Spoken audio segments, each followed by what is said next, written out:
After nearly 30 years of sharing her knowledge on how to live a balanced life while pursuing a spiritual path, Supreme Master Ching Hai continues to dedicate her time and effort to uplift and enhance the life of all beings. She has written and published 3 animal books: The Dogs in My Life, The Birds in My Life, and The Noble Wilds, to introduce mankind to the magical world of animals. Supreme Master Ching Hai's latest books include From Crisis to Peace, The Organic Vegan Way is the Answer, and The Love of Centuries. Motivated by her unconditional love and overflowing compassion for our planet and all of its inhabitants, Supreme Master Ching Hai continues to selflessly accept invitations to share her insights and wisdom on a kinder, nobler and more loving way of life at gatherings with our association members, symposiums, radio interviews, or via video conferences and the like. On Friday, April 22nd, the Supreme Master Ching Hai International Association in Mongolia, with the support of several local vegan groups, celebrated the new Mongolian edition of Supreme Master Ching Hai's poetry collection, The Love of Centuries. Held at a Loving Hut vegan restaurant in Ulaanbaatar, the event was launched with lively cultural performances for guests who included Mongolian dignitaries, non-governmental organisations and media members. Present via video conference was the honoured guest and author Supreme Master Ching Hai, who had graciously accepted an invitation to share her thoughts about ways to rekindle the vital love for all beings and our planet. We now invite you to enjoy our program titled Supreme Master Ching Hai's book premiere, The Love of Centuries, Mongolian edition, held in Ulaanbaatar, Mongolia, on April 22nd, 2011.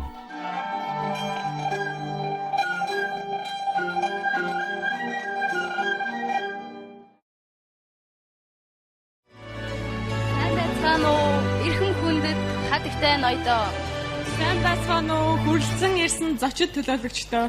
Төгсгөгөөсөн их багш Чин хаан олон улсын нийгэмлэгийн Монгол дахь төв, веган залуучуудын байгууллага, веган хүүхдийн байгууллага, ногоон судлалыг тайлагч Лавын хат компаниас хамтран зохион байгуулж буй төгсгөгөөсөн их багш Чин хаан 90 зууны хайр, оюуны дахин давтагдшгүй гайхамшигт бүтээл Яруу найргийн шин номын нээлтийн баярт хүрэлцэн ирсэн та бүхэндээ гүнхэн тэтгэлтэйгээр талархан мэдчилье.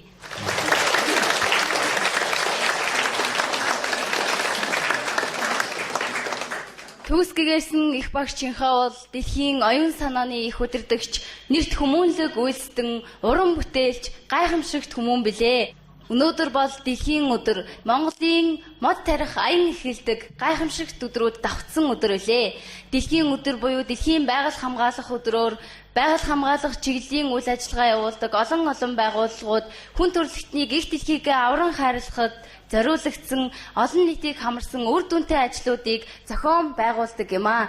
Тэр бүхэл загварын томоохон агентлагууд амьтны гаралтай хүслэг эдлүүдээс татгалзан ямар нэгэн амьтны гаралгүй зүйлүүдээр шинэлэг загваруудыг зохион бүтээх тал дээр анхаардаг юм а. Ингээд та бүхэндээ бүгдээрээ их дэлхийн өдөрт зориулан хамтдаа зохион байгуулж буй төгсгөгөөсөн их багш Чин хаан 90 зууны хайр гайхамшигт номын баяр нээснийг мэдгэтгэхэд таатай байна.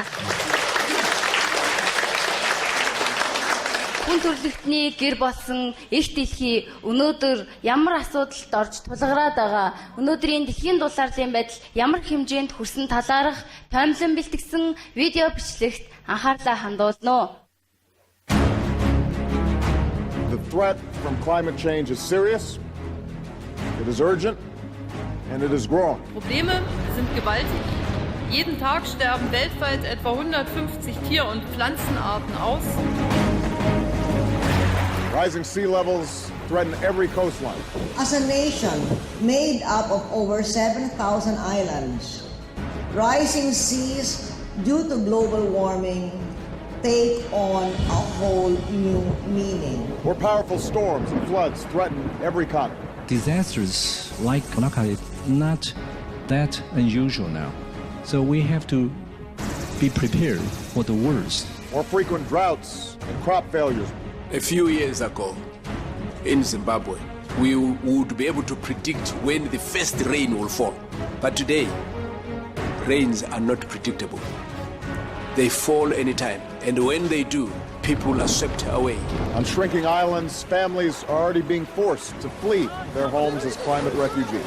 Our islands are just 1 meter above sea level, and the impact of the greenhouse emissions are killing our people. Methane is also a big part of the issue. Livestock farming, particularly the industrial feedlot operations, and when you hear people say that industrial livestock farming is a big part of global warming, they're absolutely right. We know that short-lived carbon forcers like methane contribute significantly to the warming of our planet, and because they are short-lived, they also give us an opportunity to make rapid progress if we work to limit them. I've been seeing as a state senator the environmental costs of livestock production. It's a source of pollutants and toxic contamination, nitrogen runoff, as well as a major contributor to greenhouse gas emissions. It's much easier to think it's all the fault of, coal miners or a power station a long way away. We can all focus the blame somewhere else and just say, government's got to make that change over there, rather than think about, actually, we've got to make some change ourselves. We've got to reduce the amount of animal products we consume, and we can do it now. We don't have to wait for government to do anything. Regular citizens can do all kinds of things. Just make smart choices about the kinds of products that they buy. Fresh fruits and vegetables, organic food, and we believe that people are given an abundance of healthy choices, they will make the right choice. Because I know that environmentally it's the right thing to do. I know in terms of health it's the right thing to do, and ethically it's the right thing to do. By making this small change in our family's diets and adding more fresh fruits and vegetables, Barack, the girls, me, we all started to notice over a very short period of time that we felt much better and we had more energy.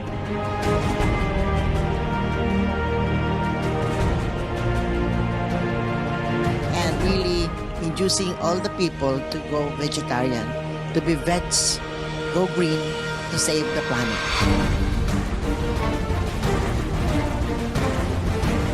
This is the moment now to limit and reverse the climate change we are inflicting on future generations. Not later, not at another conference, not in a later decade. Salvar el planeta es salvarnos, salvar nuestras vidas y de todos los seres vivientes. This is a new, fresh dynamics which we must seize. I sincerely hope that we can seize this momentum.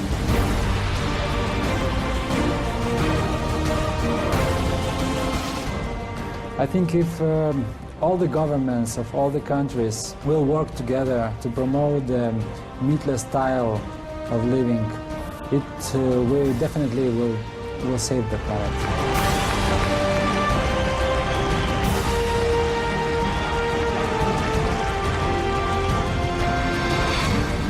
Be veg, go green, save our planet.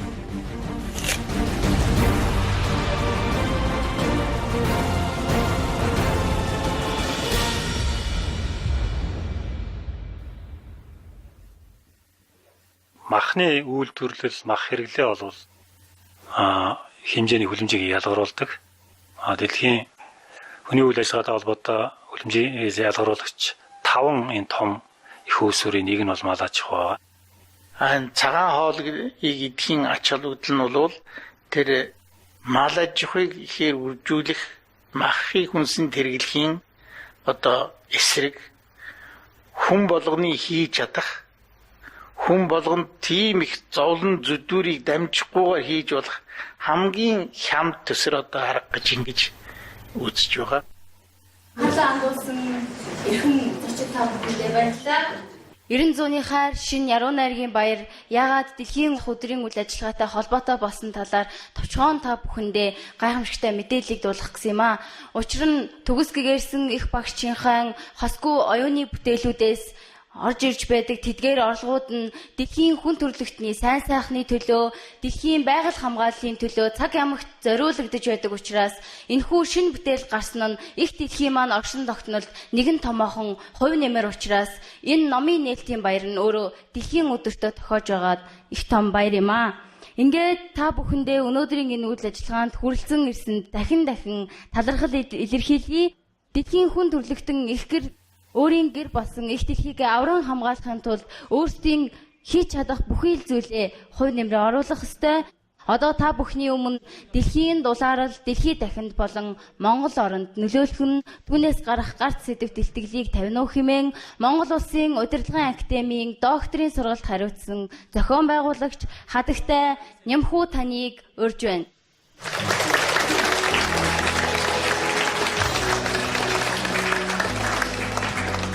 Бацхан уу, та бүхэндээ энэ оройн мэндийг хүргье. Ингээд миний би дэлхийн дулаарлын талаар та бүхэнтэй санал бодлоо солилцох болсондоо баяртай байна. Бидэнд өгсөн байгалийн нөөц бол эрхэм үн цэнтэй бөгөөд хязгаартай билээ.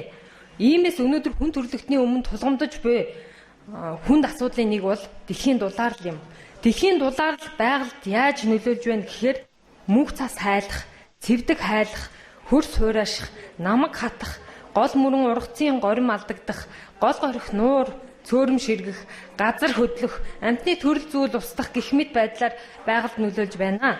Инхээр дэлхийн дулаарлд нөлөөлж буй хүчин зүйлүүдийн нэг нь хүлэмжийн хий юм аа. Хүлэмжийн хий нь хүний буруутай үйл ажиллагааны улмаас үүсдэг бөгөөд энэ хий нь эрчим хүчний салбар, цахилгаан станцууд, хог хаягдал, цэвэрлэх байгууламж, мөн мөнх цэвдгүүд, далаагаас мөн мал аж ахуй түүнчлэн мал үржүүлгээс дэгдэн гарч байдаг бөгөөд энэ нь агаарт их хэмжээгээр удаан хугацааны туршид хуримтлагдсанаар дэлхийн дулаарлд нөлөөлж байна.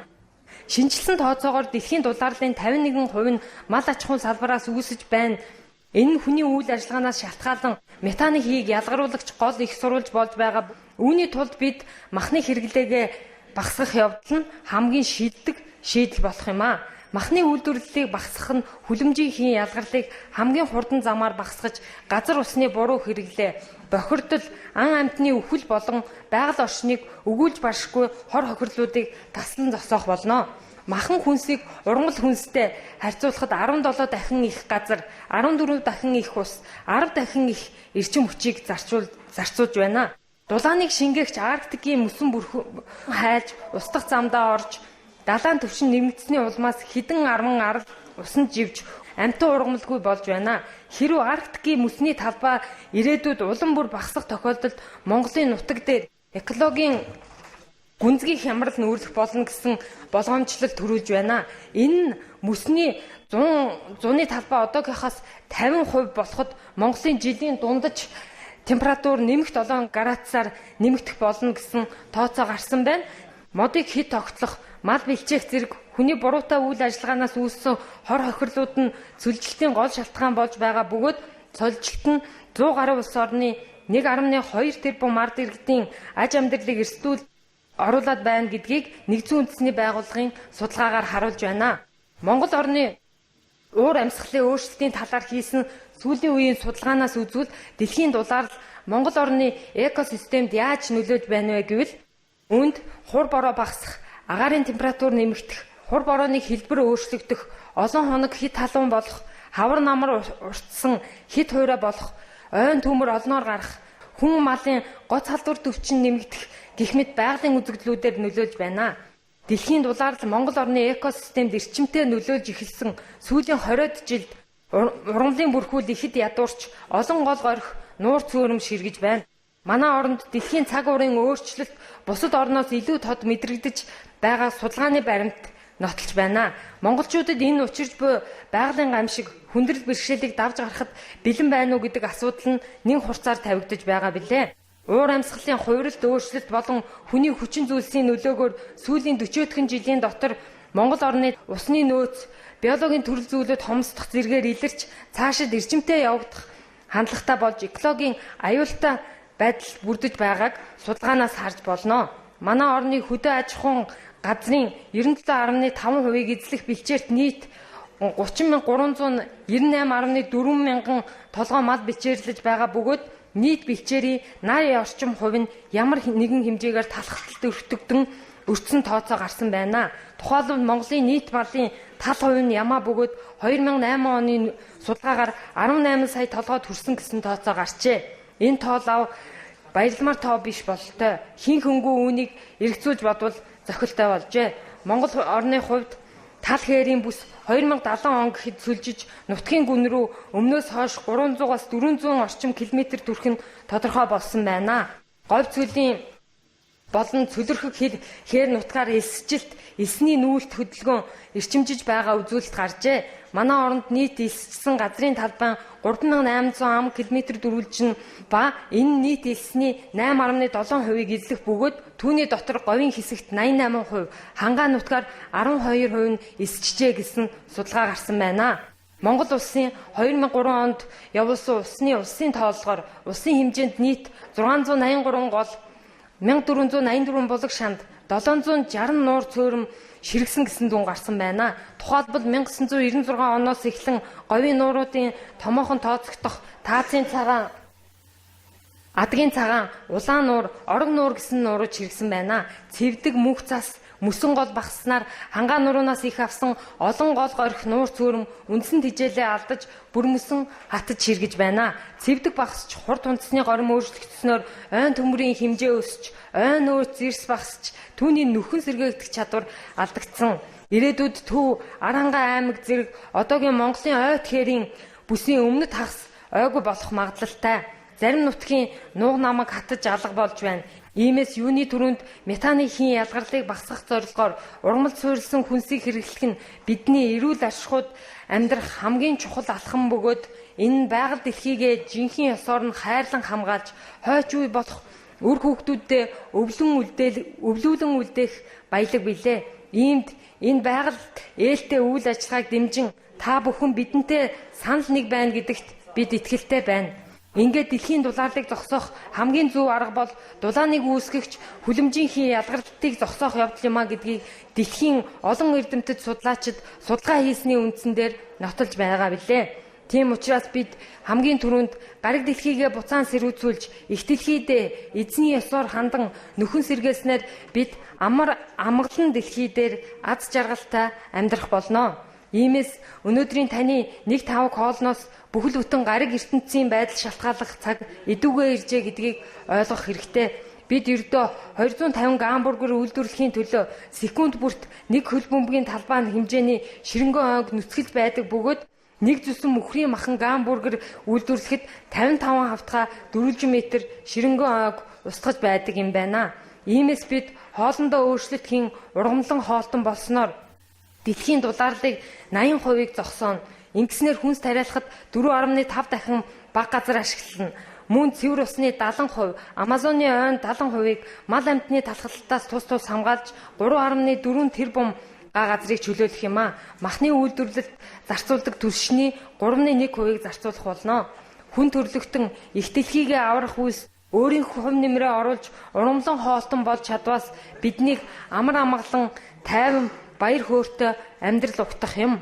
Иймд урамлан хоол нь өөрөө өгөөмөр хүнс учраас танд баяр хөөртэй энергиг өгч та ирч хүчтэй байх болно. Улмаар аз жаргалыг өөртөө татаж мөн бусдад түгээх болно. Ингээд таны сэтгэл жаргалтай байхад бусад бүх зүйлс дээрдэн. Та илүү сайн сэтгэнэ. Та илүү сайн үйлийг бүтээж илүү хайрлан нэгүсэх болно. Таны амьдрал ингэснээр улам дээрдэж бүх зүйл өөдөлт дэвшинэ. Бид дэлхийгээ амь насаа үр хүүхдүүдээ бас амьтдыг ч гэсэн аврах болно. Энэ дэлхий дээр хинч юугаарч гачигдахгүй, өсөхгүй дэлхийн дайн, өвчин, байгалийн гамшиг дэлхийн дулаарл гэж байхгүй болох юм а.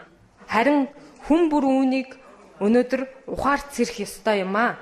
Иймгээд та бүхнийг ургамлан хоолтон болж их дэлхийгээ аврах энэрэнгүй үйлсэд урайлан дуудаж байна. Та бидний оролцоо маш чухал байх болно. Анхаарал хандуулсанд баярлалаа.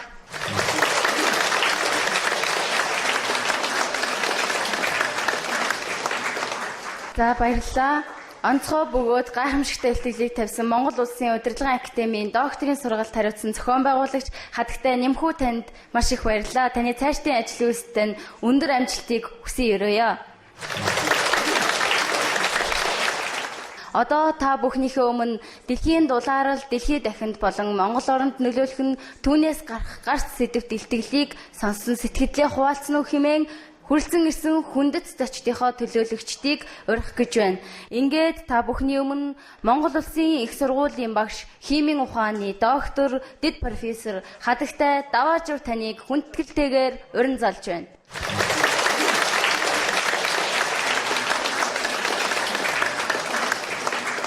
Сайн байцгаана уу? Эрхэм хүндэт Хатагтай ноёдоо, хүндэт зочдоо. Та бүхэнд энэ орой мэндийг дэвшүүлье. За миний би дэлхийн дулаар Монгол оронд нөлөөлөх нь түүнээс гарах гарц сэдвт илтгэлийг сонсож өөрийн санал сэтгэлдлийг та бүхэнтэй хуваалцах болсондоо их баяртай байна. За сүүлийн жил гаруй хугацаанд Монгол орн дэлхийн дулаарлын нөлөөлөл түүнээс хэрхэн гарах вэ? Хүн төрлөختөн одоо ямар замаар замнах вэ? Хоол хүнсээ яаж зохицуулах вэ? Энэ олон тулгамдсан асуудлуудыг Монгол орны ард иргэд дэлхийн нийтийн хүн төрлөختний нэгэн адил олон сонирхолтой мэдээллүүдийг авч байсан. Түүний дотроос Ловн Хат рестораны үйл ажиллагаа надад туйлын сонирхолтой, туйлын үр ашигтай, туйлын эрчимтэй болох нь одоо харагдсан. Бид өнөөдөр бидний амьдрах их гэр болсон, их гэр орон маань болсон дэлхийн байгалийн тэнцвэр алдагдах цаг уурын дулаар бидний амин чухал асуудлын нэг болсон гэдэг нь тодорхой. Энэ бүхэнд дэлхийн нийтээр хүн төрлөختөн, хүн бүр болгон онцгой анхаарч өөрийн сэтгэл зүрхийг зориулж байгаад иргэний хувьд би маш их баяртай байдаг.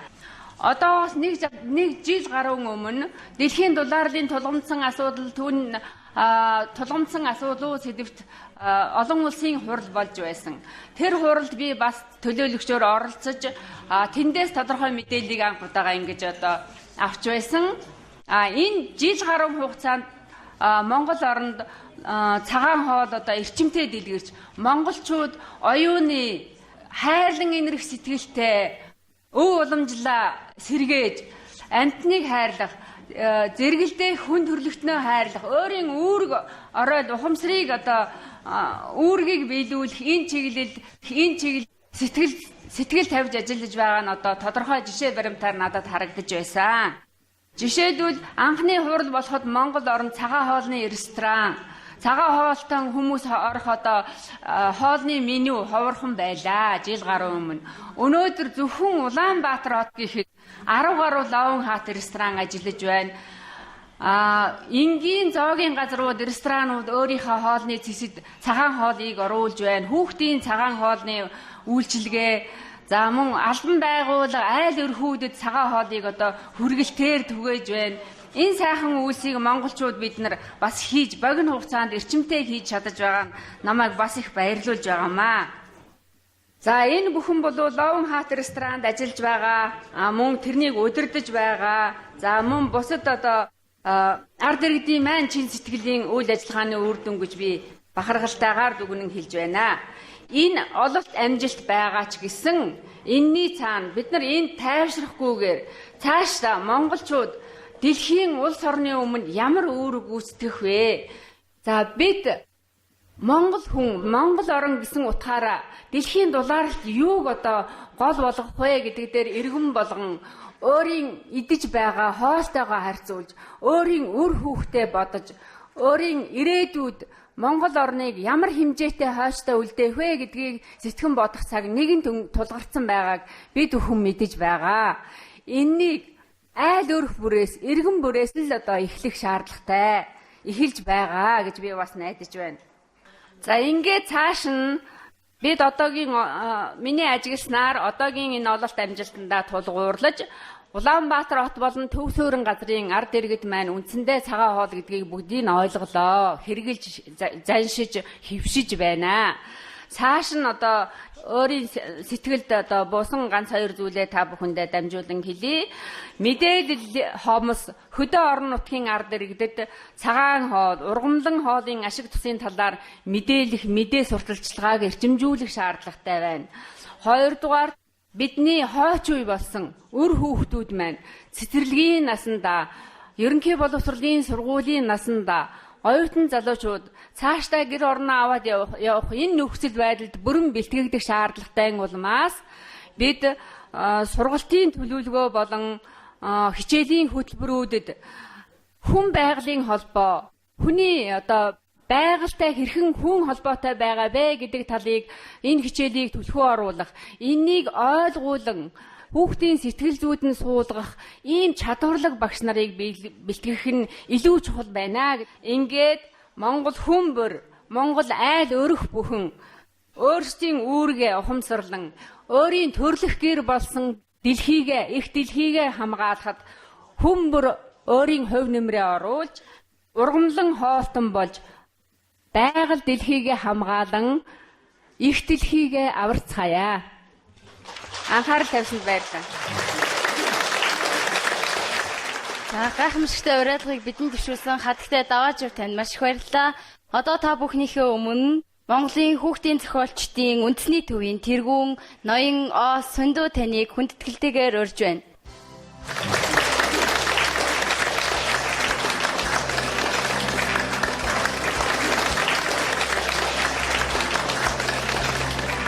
Монгол эх орон монголчууд үед хүн төрөлхтний нэгэн хэсэг. Тэр утгаар өнөөдөр энэ их дэлхийнхэн ээжийнхэн гэр орныхон төлөө бидэнд хорончуулж суугаа нь бол илэрхий. Тэгэд энэ хүү сайхан үйл хэрэгт, үйл явдалд уран бүтээлчийнхээ хувьд тэр тусмаа хүүхдийн зохиолчийнхээ хувьд оролцож байгаа их баяртай байна. Юуны өмнө өнөөдөр бид өмнөх одоо тавьсан суур илтгэлийг бол өчигдөр уншиж үзсэн. Тэр илтгэлийг уншиж үзээд ер нь бол бас энэ хүү гариг дэлхийг аврах ямар гарц байж болох вэ гэж бас тэр талаас нь ингэж бодсон байгаа. Тэгэл одоо бодсон тэр зүйлээ сэтгэлдээ та бүхэнтэй хуваалцъя гэж одоо энд ирсэн юм аа. За их дэлхийн одоо дулаалал бол хүлэмжийн хийнээс болж байгаа гэж сэтгүүл, хэвлэл мэдээллийн бүхэл хэрэгслэр ярьдаг. Чондо хүлэмжийн хийг бол өөрөө хүний үйл ажиллагаа буй болгосон. Тэгэхээр хүний үйл ажиллагаа гэдэг маань чухамдаа ямар нэгэн зорилго чиглэлгүйгээр хийгддэггүй. Түүний зүрх сэтгэл нь нөгөө талдаа бол ухаан нь тэр үйл ажиллагааг удирдах хийдэг. Тэгэхээр энэхүү их дэлхийг аврах, их дэлхийг одоо урт удаа наслуулах нь бол чухамдаа бол хүний зүрх сэтгэлээс хамаарах зүйл гэж бид нар ингэж ойлгож байгаа. Тэгэхээр хүний зүрх сэтгэл гэдгийг монголчууд сэтгэл буюу бэлэг, ухаан буюу арга гэж эртээр үесээ бол энэхүү арга билгийн үүднээс одоо ярьж ирсэн. Байгаль дэлхийг хамгаалахыг бол чухамдаа дахин одоо шүтэн бишрэх, нөгөө талдаа бол цэвэрлэх гэсэн энэ хоёр ёсоор бол хамгаалж ирсэн байдаг. Тэгэхээр цэвэрлэх ёс тухайлбал одоо усанд цагаан болоод улаан эдэг хийж тусааж болохгүй гэдэг бол энэ бол цэвэрлэх нэгэн ёс. Тухайн уул усыг хамгаалахдаа бол энэ одоо онгон догшин газар, удмод, удгаммод гэх зэргээр шүтэх аргаар бол бас байгаль дэлхийг хамгаалж ирсэн.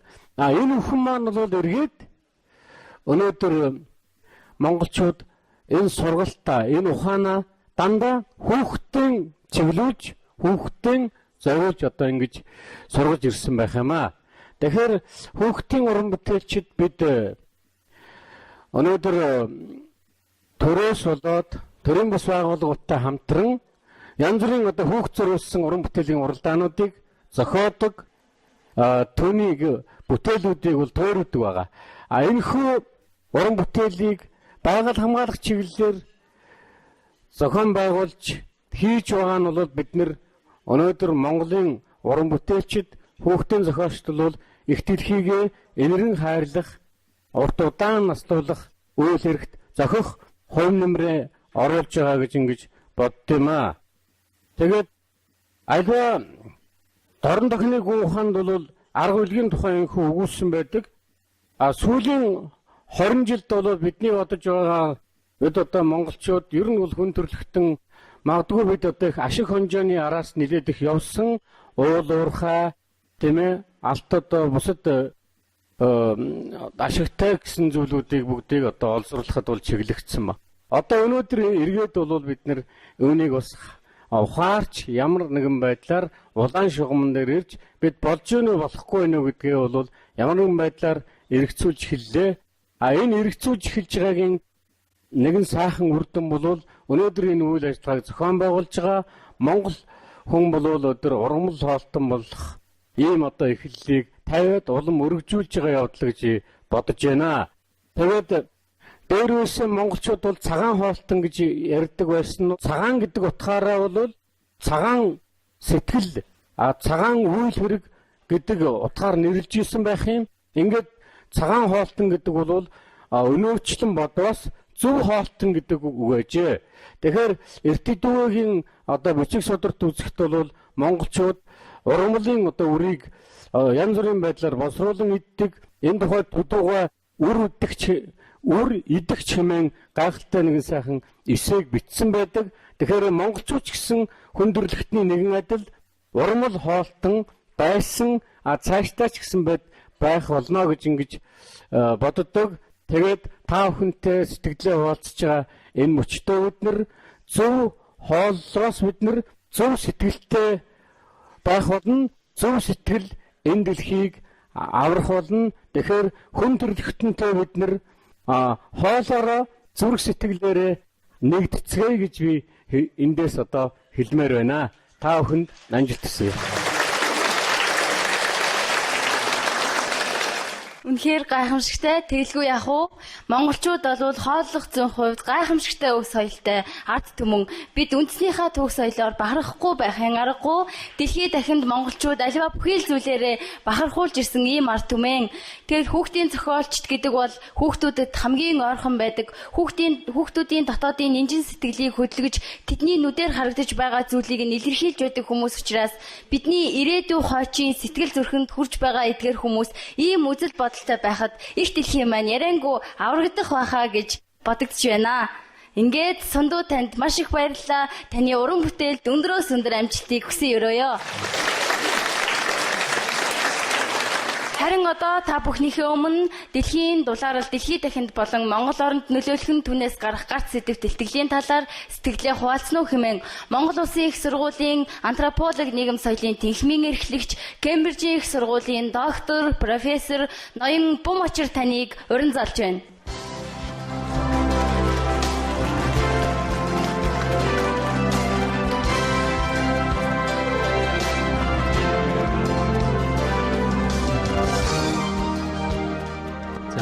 Та бүхний энэ өдрийн амар амгалан айлтгая. Өнөөдөр энэ сайхан өдөр энэ олон оюунлаг гэгээлэг хүмүүсийн дунд байгаадаа би маш их баяртай байна. Миний өөрийн үндсэн мэргэжил хүн судлал юм байгаа. Тэгээд би тэр талаас өөрийн мэргэжлийн зүгээс энэ сэдвтэй холбоотой байж болох хэдэн санааг та бүхэнтэйгээ хуваалцъя гэж бодсон юм аа. Дэлхийн дулаарал гэдгийг хүний өнцгөөс аваад харах юм бол бид бүхэн энэ ертөнцөө энэ гариг дэлхийгээ идэж ууж дуусгаж байгаа юм шиг л байна л да. Хүн гэдэг амьтан хэдий сайн сайхан амьтан боловч өнөөдөр тэр шин чанар нь тодорхой хэмжээгээр бас алдагдаад байгаа юм шиг. Яагаад алдагдаж байгаа вэ гэхээр хүн гэдэг амьтан жаахан сөрөг өнцгөөс харах юм бол хомхой хавдаг хавцсан ойрцсон бүхнээ идэж уугаад байна штеп. Энэ бол зөвхөн өнөөдөр энэ давцсан дээр энэ эндэр дээр өнөөдөр яригдж байгаа хэрэг биш. Хүн төрөлхтний үе үеийн гүн ухаан болсон шашны философууд шинжлэх ухааны философи байдаг юм уу? Маш олон талбарт яригдж байгаа зүйл. Хүн судлалт ч энийг ярьж байдаг. Өөрөөр хэлэх юм бол бид өнөөдөр энэ байдлаа ухамсартайгаар ойлгож, хүлээж авч тэрнийхээ эсрэг тэмцэх нэг тийм цаг ирчихсэн юм шиг байна. Бид ч одоо эдхийн төлөө амьдраад байгаа мó? Амьдрахын төлөө идээд байгаа мó? Энэ нэг түрүүн бас хэлсэн таны тавган дээрх зоог бидний ирээдүйн үр хүүхдийн одоо бүхэл зүйлсийн үндсэн одоо түлхүүр нь болчиход байна шүү дээ. Би хувьдаа өөрийнхөө хүүхдийн ирээдүйг идчихмээргүй байна. Та ч гэсэн өөрийнхөө хүүхдийн ирээдүйг идэхийг хүсэхгүй байгаа. Нөгөө талаасаа бидний ярих гэдэг сэдв бол бид чинь богинохон хугацаанд магадгүй ирээдүйн 100 жилийн дотор энэ бүхнийг идээд уугаад дуусгачих нь шүү дээ. Би өнөөдөр зарим талаар одоо хувь хүнийхээ үүднээс ч юм уу хүүхэд төрүүлэхээс айгаад байдаг болчиход байна л да. Би хүүхэд төрүүлчих тэр хүүхэд чи хэдэн жилийн дараа яах юм бэ? Юугаа идэж амьдрах юм? За миний хүүхэд биш юм ахэд миний хүүхдийн хүүхэд юу идэж амьдрах гэж байгаа юм? Юугаар гар нүрээ угаах юм? Юугаар цай чанж уух юм? Би энэ талаар саяхан бол тэгэж ухамсартайгаар гүн гүнзгий авч үзэж бодож ирсэнгүй л дээ. Тэгээд сүүлийн үед судалгааны зарчмаарч энэ одоо төгс гэрээсэн их багш Чинхан янз бүрийн ном мөн шинжлэх ухааны олон баримт мэдээллүүдээс үзээд байхад энэ үнэхээр тулгамдсан байна. Зүгээр энэ дээрээс нэг хүн үг ярих хэмжээний тэр хэмжээнээс аль хэдийн хэтэрчихсэн юм байна. Энийг чинь одоо зөвхөн бид нар биш, Нобелийн шагнал авсан дэлхийн цуултай олон шинжлэх ухааны олон эрдэмтэд агуу хүмүүс ярьчихсан юм байна, хэлчихсэн юм байна. Би юунд харамссан бэ гэхээр би яагаад өдий болтныг ойлгоогүй явсан бэ гэж харамссан. Бид өөрсдийнхөө үр хүүхдүүдийн төлөө, ирээдүйн төлөө хүн төрлөختөн гэдэг энэ агуу төрлөختнийг 100 жил илүү удаан оршин тогтноосоо гэдгийн төлөө өнөөдөр жоохон өөр өөрсөндөө бодолтой байх хэрэгтэй юм шүү гэж би боддог юм аа.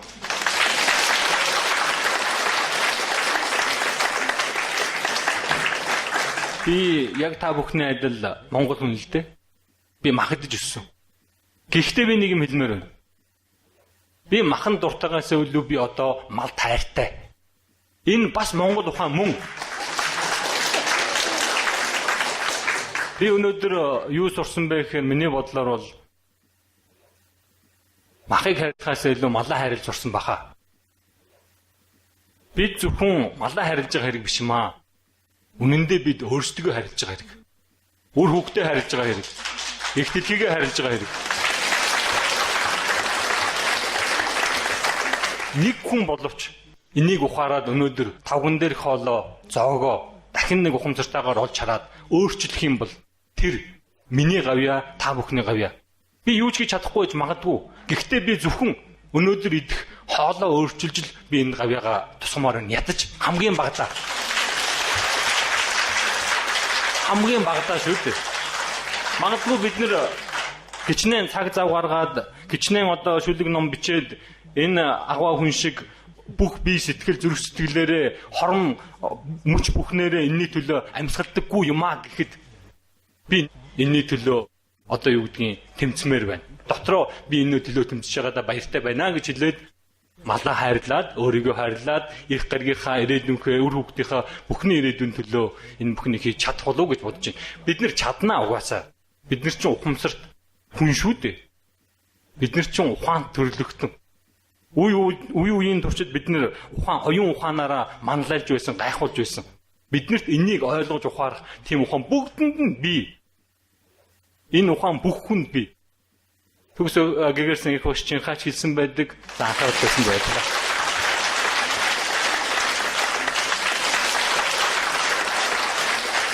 За ноён бум ачир тань маш их баярлалаа.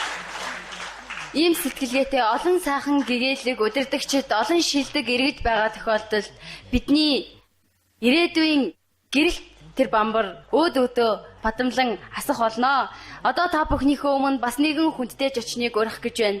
Энэ хүн бол бидэнтэй учирсан цагаасаа эхлэн бидний хийж байгаа энэ хэтэлхийн дулаарлыг зогсооход монголчуудыг хувь нэмрээ оруулах, Монголын залуучуудыг гэгээлэг үйлдвэрлэхэд тууштай дэмжиж байсан ийм гайхамшигтай эмэгтэй байгаа. Энэ эмэгтэй бол Монголын үндэсний олон нийтийн радиогийн хүүхэд залуучуудын нэвтрүүлгийн албаны дарга хатагтай Ж Ариун Гэрэл юм аа.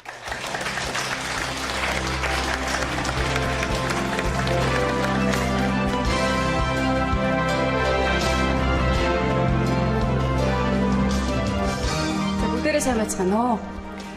Тэгээд зөндөө олон хүмүүс их гоё сэтгэл хэлээд тэгээд миний хэлэх үг дэндүү энгийн санагдаж магадгүй. Ямар ч гэсэндээ би ийм амьдралынхаа ажил гэр гэсэн нэг чиг шугамыг нэг өдөр ингэж өөрчилж их гоё орчинд байгаад тэгээд хүмүүстэй нэгдэж байгаад их гоё баяртай. Тэгээд надад энэ Чинхай өгшийн энэ зураг маш их таалагдсан. Та нар бүгдээрээ харж байгаа. Энэ номынхын зураг. Хүн болго үнийг хүсдэг гэж би бодож байна. Энд бүр 1000% итгэлтэй байна л да. Ягаад тэгэхээр бүгдээрээ ийм сэтгэл хангалуун, их гоё аз жаргалтай, ийм гоё сэтгэл одоо юу гэх өөдрөг ийм гоё. Ягаад ч юм ерөөсөө шууд баяр хөөр мэдрэгдэж байгаа үз энэ зурагнаас. Тэгэд би өөрөө радио сэтгүүлчээр ажиллаад 11 2 жил болсон. Тэгээ энэ хоорондоо залуучуудтай уулзаад ярахаар бүгдээрээ их гоё тийм сэтгэлд нь гал байдаг. Сайхан амьдрах юмсан. Нэрээ энэ амьдралыг их гоё зохицлоох юмсан. Би чадна гэсэн итгэл байдаг. Яагаад тэр нэг л хол санагдаад нэг л өөр замаар яваад жишээлбэл яагаад веган хоолтон болохгүй, яагаад энэ бидэнтэй л адилхан амьтдыг хайрлахгүй, яагаад зарим нэг нь өлсөж, зарим нэг нь байгалийн гамшигт өртөж, үхэж, үрэгдэж цаг бусаар энэ дэлхийг орхино вэ? Энэ бүгдийн учир шалтгааныг одоо хүртэл би боддгийн. Яг юу юм бол хариулт нь гээл та нар ч гэсэн энэ тухай бодож байгаа хаа гэдэгтээ эргэлзэхгүй байна л да. Тэгээд сая дэлхийн дулаарлын тухай бид нар зөндөө их ярьдаг, сонсдог. Сая ч гэсэн тэр зөндөө олон кинонуудыг үзлээ. Хүмүүсийн сэтгэлийг сонслоо. Бид ойлгодоггүй биш ойлгодог. Энэ тухайд бүгдээрээ хамтдаа байж тэмцье. Яг надтай адилхан үг ярих, надтай адилхан сэтгэж байгаа, надтай адилхан асуултын хариуг хайж байгаа залуучууд зөндөө байгаа. Тэгээд бид нартэйгээ бүгдээрээ л нэгдээ ярилцъя, бүгдээрээ ярилцгаар буруугүй гэдэг. Ярьж яана гэдэг чинь бас их том ажил гэж байгаа шүү дээ, тийм ээ. Тэгэхээр санаа зовоод ярьж яана гэдэг чинь их том ажил юм чинь. Тэгээл хамтдаа байцгаая, дэмжиж ажиллацгаая. Нэг нэгээ их гоё дэмжиж. Яг юм Чинхай өгш шиг яавал юм гоё байдалтай ийм дүр зурагтайгаар харах вэ гэдгийг л бүх хүмүүстэй уриалж хэлбэр энэ. Ингээ бүгдээрэнд нь баярлалаа.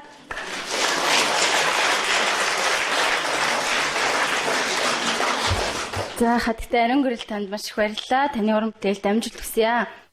Эдгээр цочдын ярьж сэтгэж байгаа эдгээр зүйл нь алхам тутамдаа биелээ олж их дэлхийн маань гайхамшигтайгаар олон зуун жил оршин тогтносоо гэж бид дахин өрөмөр санагдж байна. Тэгэхээр өнөөдрийн дэлхийн өдөрт зориулсан зохион байгуулж буй энэ үйл ажиллагааг төгсгөгээрсэн их багшийнхаа олон улсын нийгэмлэг, веган залуучуудын байгууллага, веган хүүхдийн байгууллага, ногоон судлыг тайлагч Loving Heart компани хамтран зохион байгуулж байгаа үлээ. Тэгэхээр та бүхэндээ энд хүрэлцэн ирсэнд баярлалаа гэж дахин талархмаар байна. Энд хүрэлцэн ирсэн явдалтай нь дэлхийн дулаарлыг зогсооход оруулж байгаа хамгийн том хувь нэмэр юм шүү гэж хэлмээр байна. Ингээд өнөөдрийн энэ үйл ажиллагаа маань хоёр хэсэгтэйгээр зохион байгуулагдж байгаа. Нэгдүгээр хэсэг нь дэлхийн дулаарлыг зогсооход хувь хүн албан байгууллагуудын оролцоо нэртэйгээр дэлхийн өдөрт зориулагдсан өнөөдрийн байгаль орчинд тулгамдаад байгаа асуудлуудын талаар хамтдаа ярилцаж гарах гарцыг нь хамтдаа олж харахаар ийм үйл ажиллагаа явагдаж исэн юм а. Хоёрдугаар хэсэг маань бол дэлхийн нэрт хүмүүнлэг үүсдэн оюун санааны их удирдагч хүн төрөлхтнийг гэгээлэг зам мөрт удирдан залан чиглүүлэгч бидний хайртай хөтөж их багш төгсгөгээрсэн их багш Чинхай Яруу найргийн цоо шин ном 90 зууны хайр номны нээлтийн баярын үйл ажиллагаа байсан юм а. Ингээд та бүхэндээ төгсгөгээрсэн их багш Чинхай 90 зууны хайр номны нэрээр нэрлэгдсэн 90 зууны хайр шүлгийг нь толиулъя гэж батсан юм а. Энэ шүн би гэрэл тоддын доор амс хийн Ингүй холын гаригууд бодлоорон аялнам орон зай цаг хугацаа бидний хайрыг гандаахгүйч орь зүрх минь 100 зууны аясаар хатаж гундан үйл дагах нүүдийн алхам талд нь явна вэ.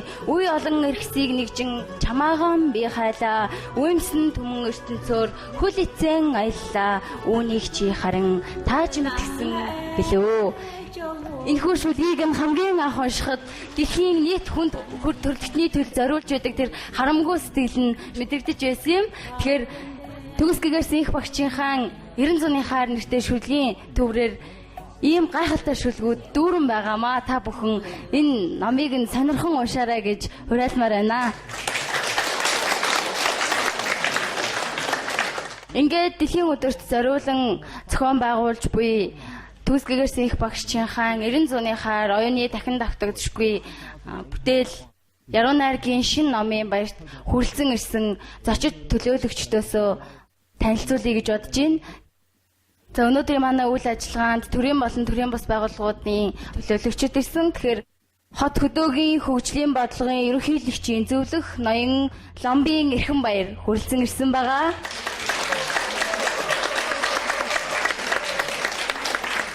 Засгийн газрын хэрэг эрхлэх газрын хуулийн хэлтсийн ахлах шинжээч ноён Даваас өрөнгийн Болор Эрдэнэ хүрэлцэн ирсэн байгаа. Засгийн газрын хэрэг эрхлэх газрын хэлтсийн шинжээч Хадагтай Хүүхэн Баатрын бэлгүүн хүрэлцэн ирсэн байгаа.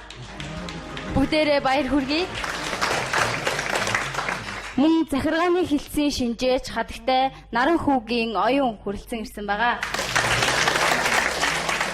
Дараагийн зочин маань улсын их хурал дахь ардчилсан намын зөвлөх Хадагтай Бүрүүд оржийн оюун сувд. Улсын их хурлын гишүүний зөвлөх Хадагтай Мөнхмаа. Бидний үйл ажиллагаанд хүрэлцэн ирсэн дараагийн хүндэт зочин маань улсын их хурлын ардчилсан намын бүлгийн зөвлөх ноён Эрдэнэ Очир. За мөн Монгол улсын их хурлын гишүүн, байгаль орчин хүнс хөдөө аж ахуйн байнгын хорооны гишүүн ноён Гарт хүүгийн баяр сайхан яг одоо бидэнтэй нэгтгэхээр ирж байгаа. Та бүхэн танилцуулахад таатай байна. За мөн веган залуучуудын байгууллагын зохион байгуулж буй их дэлхийг аврахын тулд ногоон орчныг зохицуулах нэртэй 2 сарын аяны хүрээнд хамтран ажиллахаар саналаа ирүүлж бидний өнөөдрийн үйл ажиллагаанд оролцож буй олон улсын сэтгүүлч, таймч ноён Даш Зэвгийг танилцуулахад таатай байна.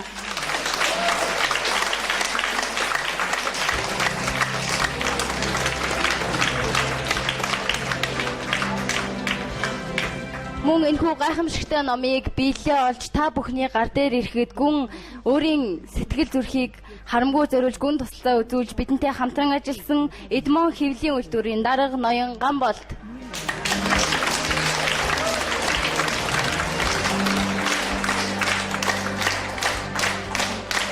Өнөөдрийн үйл ажиллагаа маань эдгээр, гэгээлэг, ухаалаг, оюунлаг, шилдэг удирдагчдын хамтаар их дэлхийг авран хамгаалахын төлөө хүн бүрийн халуун дулаан зүрх сэтгэл хайр инэрлтэй алга зочдоор үргэлжлэж байгаад бид маш их баяртай байна.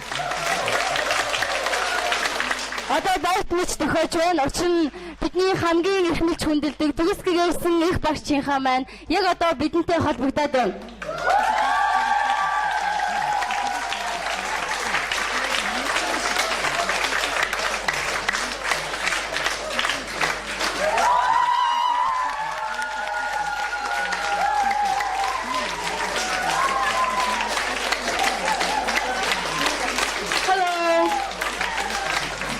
Hello. I'm Mongo Chuda. Mongo Chuda, hello. How are you? Hello, how are you, Master? I'm good, I'm good. You are beautiful. Thank you. Thank you for inviting me. You're welcome, Master. Thank you for coming to this event, joining with us. We are very happy to see you via video conference. Me too, Maya. You look so beautiful and lovely, dear Master.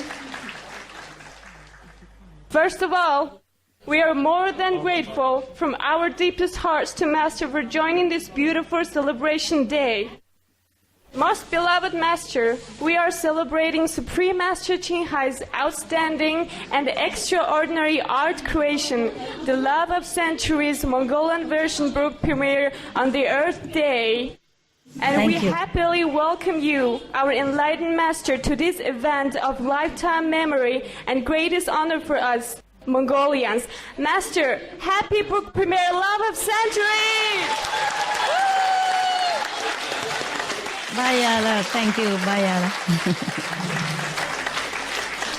Dear Master, we are holding our celebration at this wonderful Loving Heart vegan restaurant which serves earth-saving vegan meals. Wow. We have over 100 guests, including VIPs, representative of over 50 NGOs and media to join our joyful celebration. Wow, impressive. Thank you, Bayala. Thank you.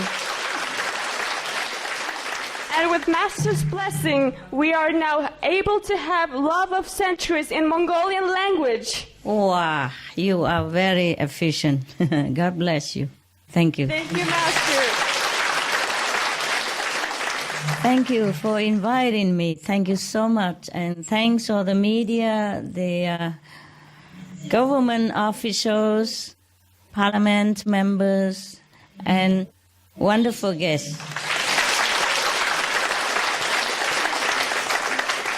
Master, you're so beautiful, I must say. Thank you. You're You so too. I can lovely. see you, all of you. Thank you. I'm glad that I have the honor to see all these beautiful people and important personage that visit your noble restaurant.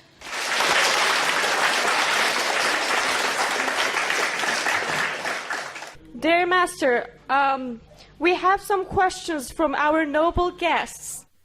Oh, yes. Please, go ahead. We have first question from Mr. Bayersachen Gerthu, the member of Mongolian Parliament and Environment, Food and Agricultural Standing Committee. We welcome Mr. Bayersachen to ask his question. Welcome, sir.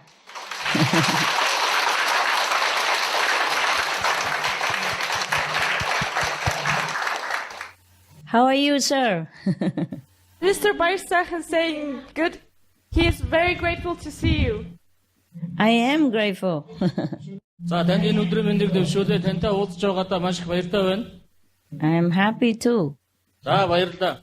За манай Монгол улсад энэ байгаль орчин хамгаалах экологийн тэнцвэртэй байдлыг хадгалахын тулд Монгол улсын их хурлаас энэ байгаль орчныг хамгаалах гол ус нуурыг хамгаалахын тулд олон ажил санаачлаад явуулж байгаа. За тэгээд гол ус нуурыг хамгаалах хуулийн төслийг бид сая их хурлаасаа баталсан байгаамаа. Тэгээд одоо бас та бидний үйл ажиллагааг дэмжиж байгаа. Бидний энэ үйл ажиллагааг та бас дэмжиж өөрийнхөө санал бодлыг хэлнэ үү гэж би хувьдаа хүсэж байна.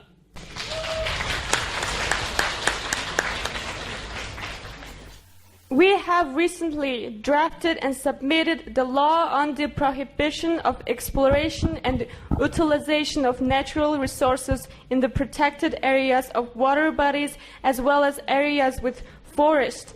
I think this would be a good way to prevent anyone from destroying the environment and we save our nature. In addition, members are working well on expanding network of protected areas. Humans are beings of nature. We think we must protect our homeland. I believe life of Mongolian national will become prosperous. We would like to hear your thoughts in this respect. Thank you. Thank you, sir. Thank you, Mr. Bayersachen. Yes, it will definitely help to protect the environment and consequently save the planet. If every country do this, if every country does what your country do, what you have proposed, then a lot of environmental impact will be beneficial to our planet and to the people, to humans, of course.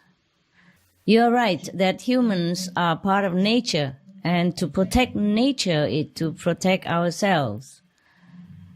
And it's excellent news to hear. It makes me feel so pleased to hear the excellent news that you have just told us about Mongolian Parliament's diligent and noble efforts to conserve the natural environment I'm sure the Mongolian people are happy about it. And the world at large appreciate it. I appreciate it personally. Because Mongolia still has beautiful, even though fragile, steppes and meadows, forests and natural deserts. We have to conserve all that. Outside the city, the air is still pure in the land of the blue sky, Mongolia. The wilderness areas should always be protected because they keep the air pure, keep the air healthy, keep water pure, and keep the land protected. But even as we designate land to be protected, it is also important for us to check how we are treating the land that we are living on. So now experts say that human activities often play a larger part in making desertification worse in your country, in Mongolia, such as livestock overgrazing, using water inefficiently and inconsiderably, overcutting the trees which are precious for your land, and mining, etc. The Mongolian National Agency for Meteorology, Hydrology and Environment Monitoring have identified livestock overgrazing as the most prevalent cause of land degradation, which worsen desertification in your country. And 70% of Mongolia's land has already been affected by desertification.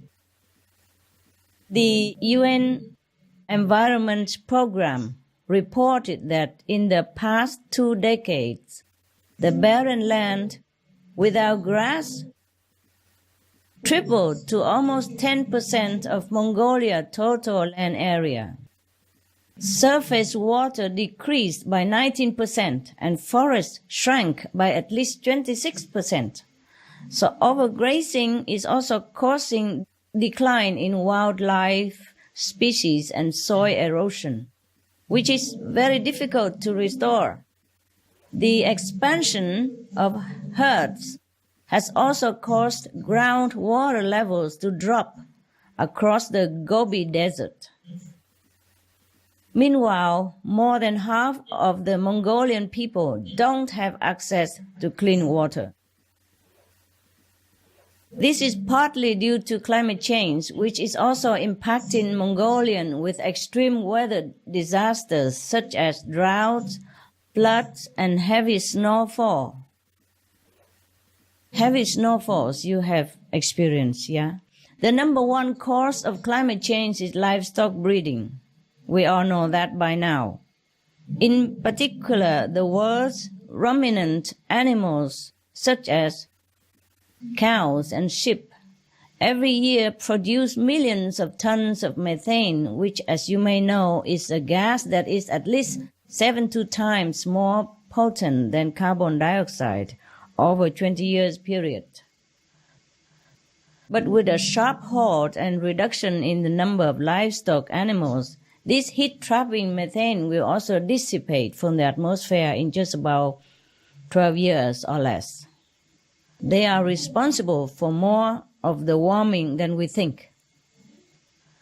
So in our urgent situation of climate change, I think it would be more effective also, apart from the proposal that you made, we should stop the damage-inflicting activities such as livestock breeding, in addition to having the protected areas as you have mentioned.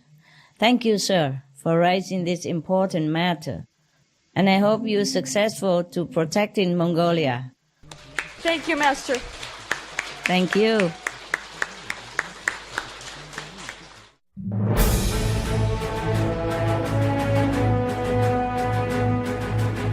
European Parliament supports reducing meat to lower greenhouse gases. Roll call vote. Vote is now open. Reduce your meat consumption or stop eating meat totally. During discussions on greenhouse gas reduction goals, the Climate Committee of the European Parliament officially recognized livestock's contribution to global warming and recommended a reduction of subsidies to the livestock industry to curb methane. The European Parliament has adopted its own position on climate change as an institution. And as a Vice President, one of the proposals I have made is in line with your own, which is that we should eat far less meat, because that's one of the major sources of greenhouse gases. Please eat less meat, and let's make taxes on meat. That's definitely one of the issues we're talking about. I'd like to tell people what the cost is of eating meat for the environment worldwide.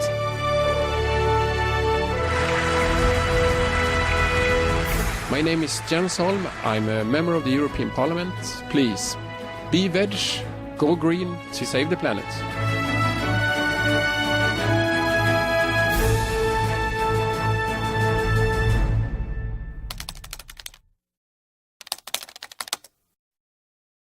Our second question from Mrs. Bilgung Huchenbatter, expert of Law Department of Cabinet Secretariat of Government of Mongolia. Welcome, Ms. Bilgun. Welcome.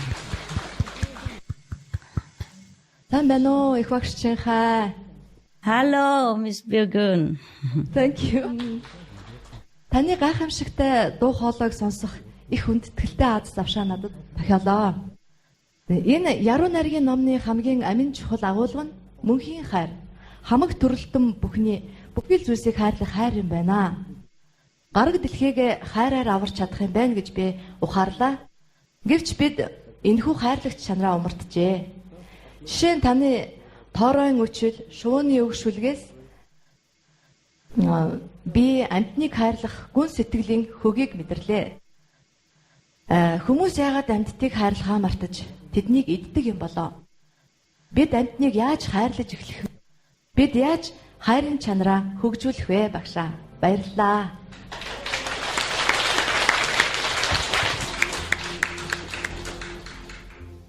Thank you, Ms. Bilgun.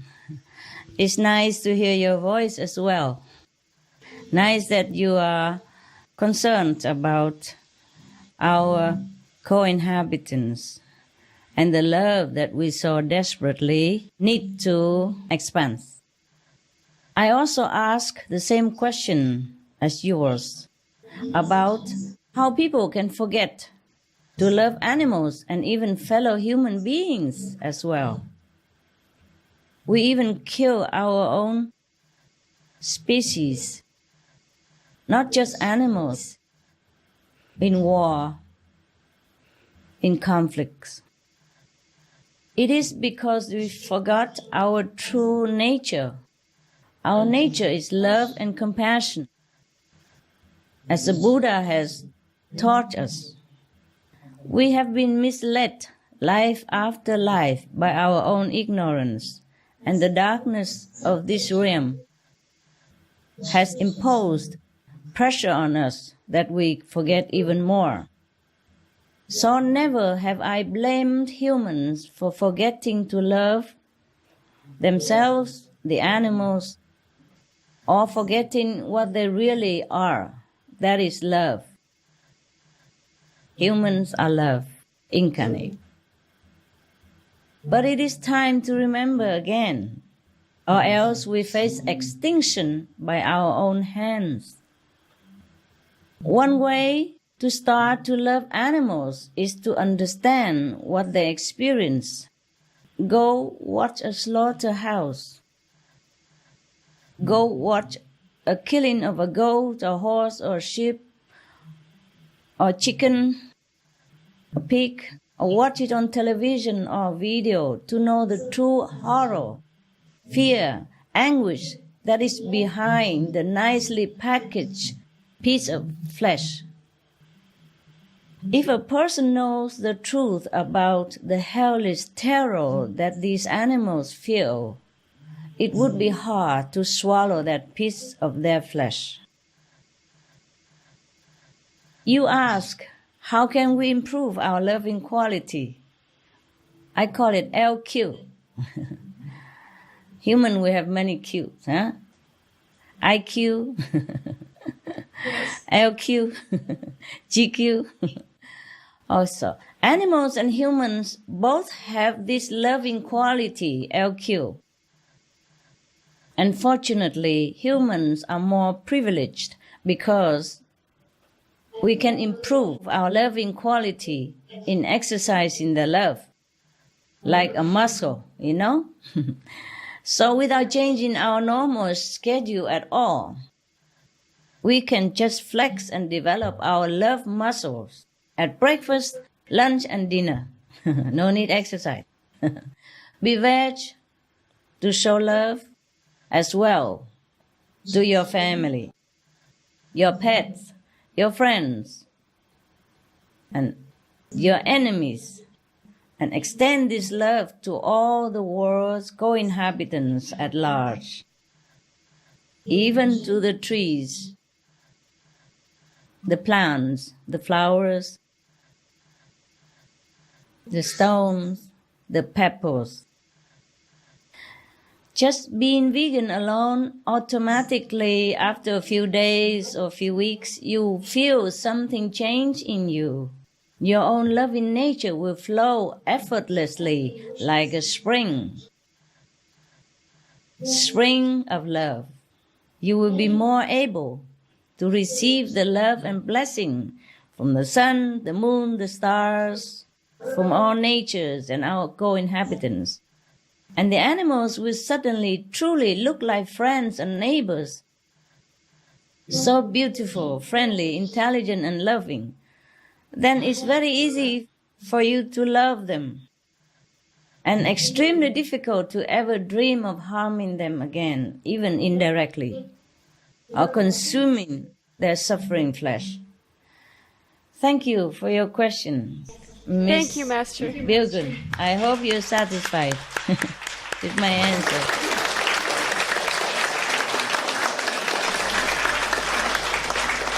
Our next guest, Mrs. Oyunsuk Puruvdorj, advisor of Democratic Party at the State Great Parliament. She has 3 questions for you, Master. Welcome, Ms. Oyunsuk. We welcome Mrs. Oyunsuk to ask her questions. Сайн байна уу, их эгчийнхаа агшаа. Oh, you beautiful. Тантай Монгол улсынхаа 2,700,000 иргэний өмнөөс өнөөдөр манай Монгол улсын та ингэж баг холбогдож байгаа хүмүүсийн тоонд 109-аар ороод энэ сайхан завшаан олдож байгаад би туйлын баяртай байна. Bless you. I'm also privileged. Хүн бол бурхны амьтан гэж би боддог. Тэгээ байгаль хүн хоёроос хөтөлцөөтэй гэж боддгоо. Тэгээд өнөөдөр дэлхий дээр бол маш олон суурил, маш олон хүмүүс өвчин зовлонд шаналж байна. Монгол улс, Япон улс, Герман улс гэж ихтэйгээр хайрлахын тулд бүгдээрээ яаж одоо нэгдэж бүгдээрээ яаж нэгдэлтэй байх ёстой вэ?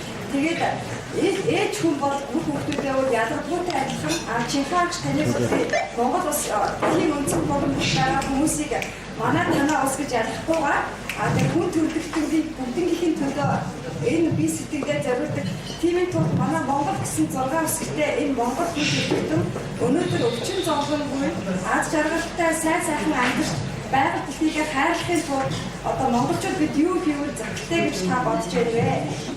Madam, thanks for coming. And you are right. I know well that we must join together before it's too late. Yes, and that includes the government and citizens alike. You ask me what we should do first and foremost. It is very simple. A timely vegan diet. Because that will bring the benevolent atmosphere to protect our planet. Without being veg first, no other solution is guaranteed to work, really. But by being vegan alone, we are assured of preserving the planet and, of course, human lives thereon. Because raising animals for meat is, as we know already, through all the reports and scientific evidence, that is the number one cause of global warming and a major cause of desertification and deforestation. So, number one thing to counter this number one cause is to do the opposite, to be vegan. Thank you. Just like the Buddha taught us, huh? Compassion. Thank you, Master. Her next question is, we are witnessing the destruction on environment and massive number of people suffering from diseases in every corner of the world. That's right. My heart as well as others in pain. What would you like to say foremost to the humanity right now at this moment? Yes, similar things again and again, that we have to be merciful and compassionate. In order to beget the same quality, we have to be loving and kind to our own co-inhabitants so that we can attract loving and kind mercy from heaven. The Buddha has taught always compassion. Jesus taught the same thing. All the masters in the past taught the same things, that we have to return to our kindness and love, which is our own nature. Stop killing. Stop oppression of all kinds. We can save ourselves and our loved ones. Stop killing. Be loving. Be compassionate. Be kind. Thank you. Thank you, Master. The last question. Yes. I know well that you do not discriminate like your country or my country. Just like mother loves all her children. What does your country look like in your eyes? What should we do so that Mongol people with 6 letters in its distinction can live without any pain and disease? Your country is my country. Thank you, Master. We love you. And I think, for what I have seen, your country is so beautiful, so beautiful. And your people are so kind, so kind. Thank you for your love and blessing, Master. I really love Mongolia and her people very, very much. We love you so much, too.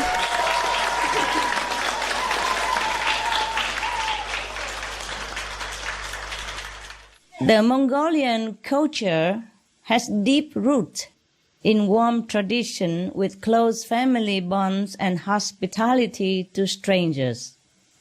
Shamanisms, which imbue a reverence for the sun and nature, and Buddhism, which is embraced by many Mongolians as it was for centuries.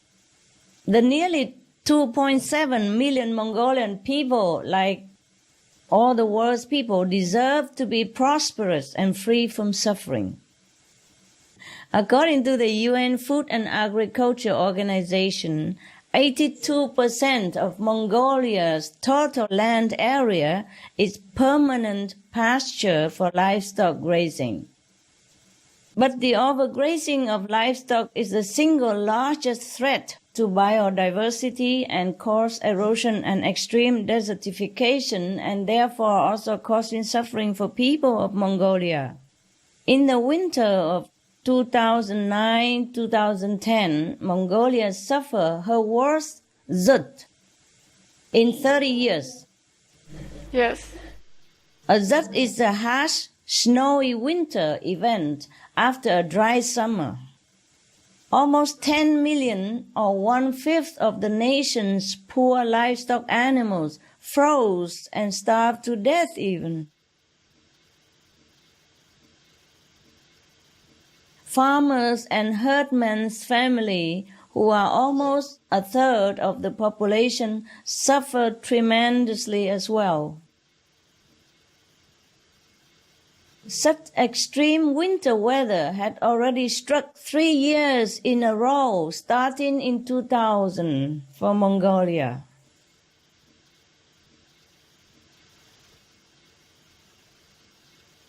I cannot express enough sorrow and sympathy for people who are involved in this cruel fate of disaster.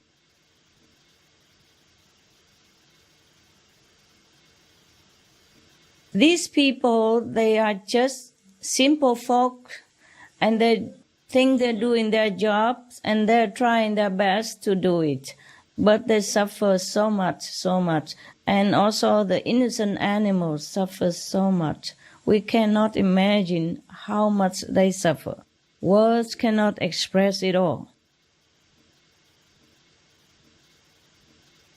Scientists would say that such a pattern of extreme weather indicates climate change effect. But we now know that climate change is affected by things like overgrazing by livestock, whose impact is very severe and can quickly turn a lovely grassland area into a barren piece of soil or desert. The number of livestock on Mongolia's land increased since 1990s to 43 million today, and the number of livestock in Mongolia outnumber people by 16-1. Can you believe this? As a consequence, problems also have worsened, such as decreased rural water supplies, deforestation, and land degradation due to overgrazing. As you now know, water scarcity is a serious concern in Mongolia, worsened by global warming. Livestock raising only makes this worse, as it consumes huge amounts of water. And alternative options, such as diverting water to the Gobi Desert from the already scarce Kelen River basin, appear to be inefficient and might cause even more shortage of water soon. The UN Environment Programme just reported in March that more than half of the Mongolian people don't have access to clean water. With increasing water shortage, land deterioration and desertification worsened by global warming, soon it won't be possible to sustain the livestock way of life anymore, even if we want it.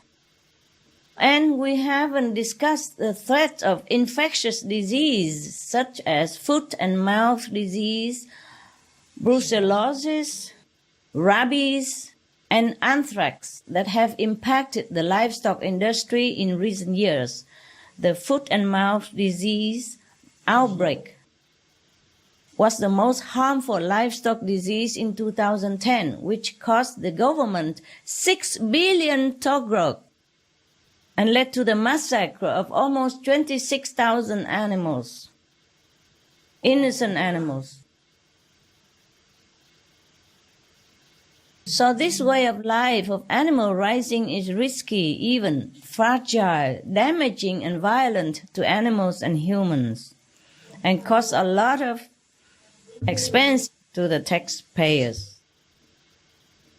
And spiritually speaking, whether we're Buddhist or Muslim or Christian in Mongolia, we must refrain from killing to avoid the extremely heavy killing karma, which could lead us to a terrible place where we would never want to be after we die, or before that even. So perhaps it is time to change, to make Mongolia a newer, healthier, exciting, greener, developed, and prosperous country. More prosperous.